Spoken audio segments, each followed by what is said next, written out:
નમસ્તે બધા. નમસ્તે. તમારી પરીક્ષાઓ ચાલુ છે ને હાલ? પરીક્ષા પૂરી થઈ ગઈ બધા? ના. આપણે દર શનિવારે કાર્યક્રમ થાય છે, ખબર છે તમને? હા. એ બધો આવો છે, બરોબર? તો આપણે આજે શાના વિશે તમને સમજાવવાનું છે હું તમને કહું. આપણા સમાજનું મોટામાં મોટું એક દૂષણ ચાલુ છે અત્યારે. તે કયું દૂષણ છે? બાળ લગ્ન. બાળ લગ્ન. વેરી ગુડ, સરસ. બાળ લગ્ન એ છે, બાળ લગ્નમાં થતા હોય તો આપણે પોતે અટકાવવા જોઈએ છે. આપણા મા બાપ આપણી નાની ઉંમરમાં સગાઈ કરી દેતો હોય છે. સગાઈ કરી દેતો હોય છે અને પછી આપણે નાની ઉંમરમાં જ આપણે લગ્ન થઈ જતું હોય છે, બરોબર? લગ્ન થઈ જાય પછી આપણે સાસરે મોકલી આપો.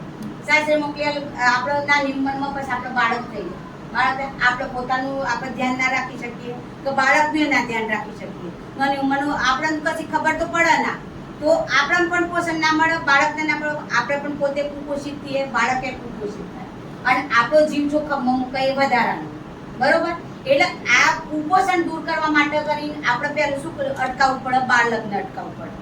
જો તમારા મા બાપ તમારી સગાઈ કરી દે તો તમારે રોકવાના, કહેવાનું કે ભાઈ અમારી સગાઈ હાલ કરો નથી, અમને ભણવા દે, તમારી ઉંમર ભણવાની છે. ભણેલો હોય તો કંઈક કામ આવશે તમારે, બરોબર? તો ભણેલો હોય તો કંઈક કામ આવે. અને બીજો આજુબાજુ કોઈ કરતો હોય, તમારે ભાઈ કે બેન એને કરતો હોય તો પણ તમારે કહેવું જોઈએ કે આ વસ્તુ યોગ્ય નથી.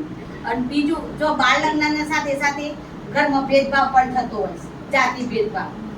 છોકરાને સારું રાખતો હોય, છોકરીને એવું રાખતો હોય, બરોબર? કઈ પણ વસ્તુ લાવવું તો છોકરા માટે લાવું તો સારું, બધા ખાવાનું હોય તો સારું ખાવાનું છોકરાને આપી થતું જ હોય છે. દરેક ઘરમાં થતું હોય છે. એ પણ આપણે અટકાવવાનું, એનો પણ આપણે વિરોધ કરવાનો કે ના, આ તમે જાતીય ભેદભાવ રાખો છો, ખોટું છે. છોકરો છોકરી એક સમાન છે. તમે છોકરાને ભણાવશો તો છોકરીને પણ તમે ભણાવો, બરોબર? છોકરીને ભણાવવી જોઈએ કે ન કઈ નાની ઉંમરમાં આપણે લગ્ન કરી દેવા જોઈએ. આ તો બસ છોકરી થોડી મોટી થઈ, ચલો 15-16 વર્ષની થઈ ગઈ કે આપણે લગ્ન કરી દો, એ આપણી જવાબદારી નથી, બીજાની જવાબદારી છે, એવું કહેતો હોય. તો આપણા ઘરમાં પણ મા બાપને આપણે સમજાવવાના, ભાઈ બહેન હોય તો ભાઈ બહેનને સમજાવવાના કે આ વસ્તુ યોગ્ય નથી. અને જો આપણે સારું રહેવું, આપણે સારો ખોરાક ખાશું તો આપણું શરીર સારું રહેશે, બરોબર? તો આપણે મોટા થઈને આપણે લગ્ન થશે તો આપણે પોતાનું શરીર સાચવી શકશું, બાળકોનું સાચું, ઘરની પણ સાર સંભાળ આપણે રાખવું, બરોબર? એટલે આ વિષય માટે તમને આજે બોલાયા હતા. અને આપણે દર શનિવારે કાર્યક્રમ થાય, દર શનિવાર તમારો, બરોબર? અને પૂર્ણા દિવસની ઉજવણી આપણે મંગળવારે કરીએ છીએ, ચોથા મંગળવારે. પૂર્ણા દિવસમાં પણ તમારે હાજર રહેવાનું અને ભણવાનું હાથ થાય, બરોબર? પોતાના ખોરાકને ધ્યાન રાખવાનું. તમારું વજન વધે એ યોગ્ય કહેવાય. વજન ઉતરી જાય તો કહો કે મારું વજન ઉતરી ગયું, આમ થયું કે જાડો થઈ ગયો મેડમ, તો તું કહેતી હોય છે કે મેડમ મારું વજન વધી ગયું, એવું નહીં રાખવાનું. અત્યારે તો ખાઈ પીને આપણે મસ્ત રહેવાનું, મા બાપના ઘરે છીએ, આપણું વજન સારું, હેલ્થ આપણી સારી હોય તો આપણે સારું ભણી શકીએ, બરોબર? આપણા ઘરમાં બીજો નાના ભાઈ બહેન હોય એમનું પણ આપણે ધ્યાન રાખવું છે, બરોબર?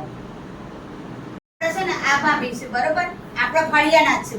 એમની ઉંમર નાની હતી ને એમને બાળ લગ્ન કર્યા હતા, તો એમને કઈ પરિસ્થિતિનો સામનો કરી આપણને કહે છે? કેટલી ઉંમરે કેટલી ઉંમરે તમારા લગ્ન? 17 વર્ષે તમારા લગ્ન થયા તો અહીંયા ઘરે સાસરે આ તમે કશું સંભાળી શકતા હતા? પછી તમારા બાળકો કેટલા છે? 3 બાળકો. જો નાની ઉંમરમાં 3 બાળકો, તો તમારા બાળક કુપોષિત છે કે નથી? તમારી બેબીનું વજન ઓછું છે કે નથી? એમની પરિસ્થિતિ શું છે એ જોડો તમે. તો નાની ઉંમરમાં લગ્ન કરવા જોઈએ કે ના કરવા જોઈએ? કેટલી ઉંમરે લગ્ન કરવા જોઈએ?